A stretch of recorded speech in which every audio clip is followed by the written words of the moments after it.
तथ्यों से वे अवगत हुए और मुख्य सचिव और डीजीपी को निर्देश दिया और हम दोनों के माध्यम से, इन दोनों अधिकारियों के माध्यम से राज्य के पूरे जिला प्रशासन और पुलिस प्रशासन को निर्देश दिया कि हर कीमत पर शांति व्यवस्था बहाल रखी जाए, विधि व्यवस्था बनाई रखी जाए। जो दोषी हैं अभी तक गड़बड़ी करने वाले, और पहचान करने के बाद उनके विरुद्ध कानूनी कार्रवाई करते हुए उनको सज़ा दिलाई जाए। तो अभी जो प्राथमिकता होगी वो यही होगी कि राज्य में जो ऐसे तत्व हैं जिन्होंने इस तरह का कोई अटेम्प्ट किया, प्रयास किया शांति भंग करने का, उनकी पहचान हो और जिन्होंने इस तरह का सामाजिक और कानूनी अपराध किया उनको कानून के दायरे में ला करके सज़ा उनको दिलाई जाए। तो ये माननीय मुख्यमंत्री जी का निर्देश हुआ है और मैं उनका ये निर्देश आपके माध्यम से, मीडिया के माध्यम से सभी तक पहुंचाना चाहता हूं कि राज्य सरकार इस बात पर दृढ़ है कि शांति व्यवस्था बनी रहेगी और किसी किस्म की गड़बड़ी करने को बर्दाश्त नहीं किया जाएगा। उसके अलावा जो पुलिस की कार्रवाई हुई है, जिसके आंकड़े उपलब्ध हैं और जो पुलिस का काम है, उस पर डीजीपी साहब और एडीजी साहब यहाँ पर मौजूद हैं, तो मैं उनसे अनुरोध करूँगा कि उस पर आपको संबोधित करना चाहेंगे। वर्तमान में पूरे राज्य में विधि व्यवस्था की स्थिति पूरी तरह से नियंत्रण में है। सासाराम और बिहार शरीफ में जो कुछ घटनाएं हुई, उनमें अभी तक कुल 109 व्यक्ति जो इन कांडों में संलिप्त पाए गए हैं उनकी गिरफ्तारी हो चुकी है और लगातार हम उन लोगों की पहचान करके गिरफ्तारी का कार्यक्रम जारी रखेंगे। किसी भी ऐसे असामाजिक तत्व को बख्शा नहीं जाएगा और कानून की पूरी ताकत के साथ उनसे निपटा जाएगा। ये निश्चित तौर पे एक प्रयास था राज्य की अमन शांति को भंग करने का, जिसको पुलिस प्रशासन ने, जिला प्रशासन ने मिलकर के इसको विफल किया है और हम पूरी तरह कॉन्फिडेंट हैं कि आगे कोई ऐसी घटना को हम नहीं होने देंगे जिससे कि आम सामान्य शांति व्यवस्था पे कोई प्रतिकूल प्रभाव पड़े। जो ऐसे अंसर हैं समाज में, थोड़े बहुत कहीं ना कहीं हो सकता है कोई ऐसे व्यक्ति हों, उनकी भी हम पहचान करके उनको कानून के दायरे में लाएंगे। धन्यवाद। कितने लोगों की मौत हुई? एक ही व्यक्ति की मौत हुई और वो आपको मालूम है, उसमें भी हमने कांड दर्ज करके गिरफ्तारियां की हैं।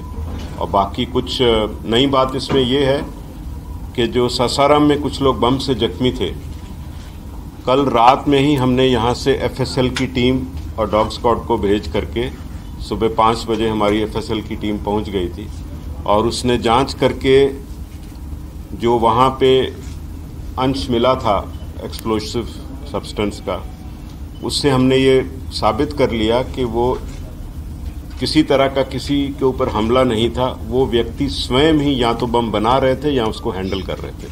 तो वो व्यक्ति जो जख्मी हैं वो अपराधी की कैटेगरी में आए हैं, उनको हमने गिरफ्तार कर लिया, उनका इलाज चल रहा है। जब वो बेहतर हो जाएंगे, हॉस्पिटल से छूटेंगे तो वो जेल जाएंगे। छह व्यक्ति हैं इसमें। सब सासाराम में आधिकारिक तौर पे धारा 144 लगी थी कि नहीं, इसमें भी काफी ज्यादा चर्चा हुआ। स्थानीय प्रश्न आप स्थानीय प्रशासन से पूछे, हम लोग आपको कुल ओवरऑल व्यू दे रहे हैं और आश्वस्त कर रहे हैं आम जन को आपके माध्यम से कि पूरी तरह स्थिति नियंत्रण में। सर, वीडियो कल जारी किया जिसमें शांति बहाल की बात की, उसके बाद ही ब्लास्ट हो गया। वो अनकनेक्टेड इश्यू है, उनसे उसका कोई ताल्लुक नहीं है। वो तो अपराधी थे, या उसको बना रहे थे या हैंडल कर रहे थे, उसमें वो घटना हुआ और बिल्कुल अलग स्थान पे हुआ। जहां वो झोंपड़ी में बना रहे थे उसकी भी हमने पहचान कर ली, वहां से भी कुछ अंश मिला, एफएसएल टीम ने जब्त करके मिला भी लिया उसको। घटनाएं हुई, इसके बारे में कोई इनपुट नहीं थी पहले से कि ऐसा होने वाला है?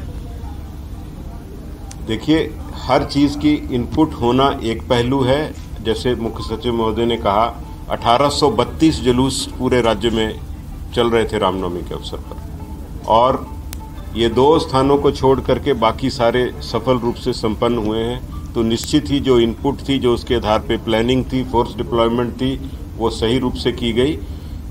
कई बार कुछ मौके पे कुछ ऐसा होता है तो उसके आधार पर, वो भी प्रयास था, बहुत तुरंत प्रशासन ने कार्रवाई की है और उसको नियंत्रित किया। सर, नालंदा मुख्यमंत्री जी का गृह जिला है, इसके बावजूद भी वहाँ पे पुलिस के सामने में देखा गया कि पथराव होते हुए, हिंसा होते हुए, तो क्या पुलिस मोटी बात आपको बता दिया। कमी है क्या सर? मुख्यमंत्री जी ने कहा था कि नेचुरल इंसिडेंट नहीं है, जो भी हुआ है, तो क्या आप लोग के पास कोई ऐसा इनपुट आया है कि इसके पीछे एक साजिश, उन्होंने इशारा किया कि साजिश किसी ने रचा है? कांडों में बिल्कुल निष्पक्ष और ठोस अनुसंधान होगा। जहां जहां भी ऐसी कोई व्यक्ति इससे पीछे अगर हैं, उनको एक्सपोज करके कानून के दायरे में लाया जाए।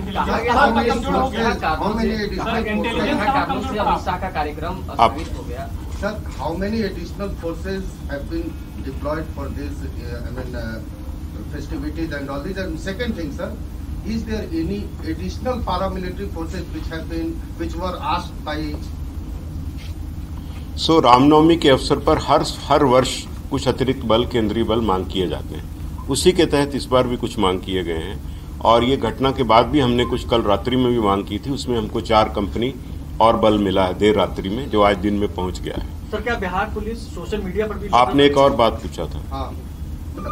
I just asked कि was there any specific additional demand from the state government? नहीं, सामान्य जो हम हर रामनवमी के पर्व के समय पे करते हैं उसी रूप में था। एडिशनल इस घटना होने के बाद हमने कुछ कंपनी मांगी, उसमें 4 रात में मिली। Sir, today we were informed by the Union Home Ministry that additional paramilitary forces have been, asked or required by the state government, which we are sending. वो 4 कंपनीज उसमें हैं जो कल रात का जो हमने रिक्विजिशन किया था, उसमें 4 कंपनी उन्होंने भेजी है जो आज दिन में पहुंची। सर, एक वीडियो कल पटना के मनेर शरीफ का भी आया था सामने, उस सब पे कार्रवाई होगा, आप निश्चिंत रहें। एक वीडियो का एनालिसिस और कार्रवाई होगा। सर, क्या ऑर्गेनाइजर्स ने परमिशन दिया था, क्या उनकी भी जांच होगी कि जो सब चीज की जांच होगी, कोई बख्शा नहीं जाएगा, आप देखते जाइए।